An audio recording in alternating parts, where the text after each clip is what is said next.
How will Galactus fit into the MCU? To casual fans, he's the big dude who eats planets. He's a slightly cheesier version of Unicron with a fat purple G on his chest. To the hardcore comic readers, Galactus is a bit more than that. He's the OG supervillain above all other supervillains. He's the first force of nature of the Marvel Comics universe. Or, at least, he's the first one to be damn near omnipotent. When Galactus shows up to chow down on your planet, there's not much you can really do about it, except, steal Galactus' ultimate weapon. Just like any old villain, Galactus has been defeated in any number of stupid, cheesy, and downright inconsistent ways. Off the top of my head, he's regularly had his power drained by Doctor Doom. He's been transformed into a humanoid by the Fantastic Four, and Galactus has even suffered the embarrassment of defeat at the hands of Squirrel Girl. That last one was written in a miniseries that was basically a parody of the Marvel 616 universe, but it gives you a bit of insight into the minds of Marvel's authors. Galactus has become an inconsequential tough guy character who only exists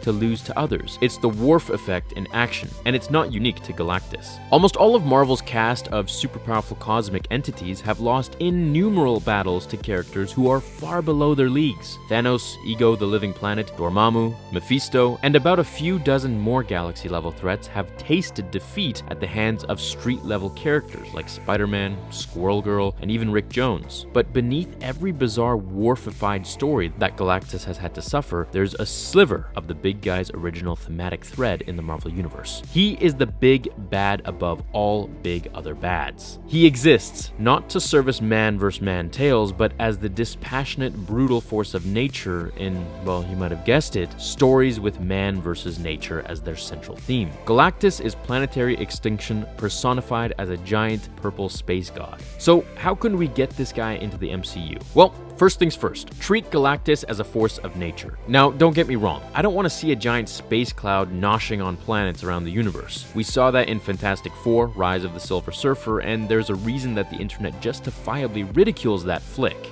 Just because your character represents a force of nature in a story doesn't mean you can only represent them as a boring weather pattern. What you've done with the other MCU cosmic giants, Dormammu, Ego, and even Thanos are larger-than-life cosmic characters in the Marvel Comics, and their silver screen representations have sorta faithfully adapted them for film audiences. But just because these characters share similar power levels with Galactus doesn't mean they're any sort of peers to Planet Chomper. From his first appearance, Galactus has been a neutral observer of the universe. He only serves one goal, and it's pretty simple. My boy wants to eat. I hunger, is what you'll often hear him say, as he commands the Silver Surfer or whichever Herald of the Week he's got out on payroll to find him some delicious planet to eat. Galactus doesn't want to take over our dimension or propagate his spawn on every planet or bring balance to the universe. Nah, his goals are pretty simple. He just wants to eat. My boy's a fatty. In his best stories, he's not motivated by egotistical goals. He is a force of nature. He simply must destroy worlds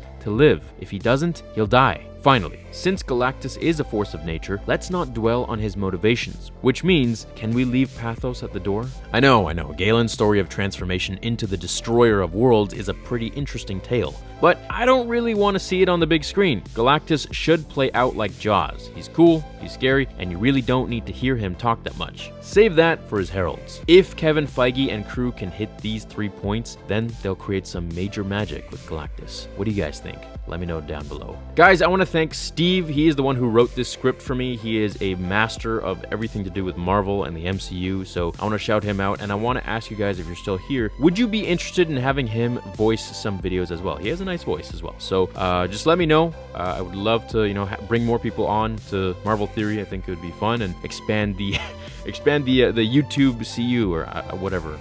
You get what I'm trying to say. Hope you all have an awesome rest of your day. Hit like on this one, and I'll see you in the next one. Until then, remember, with great power comes great responsibility.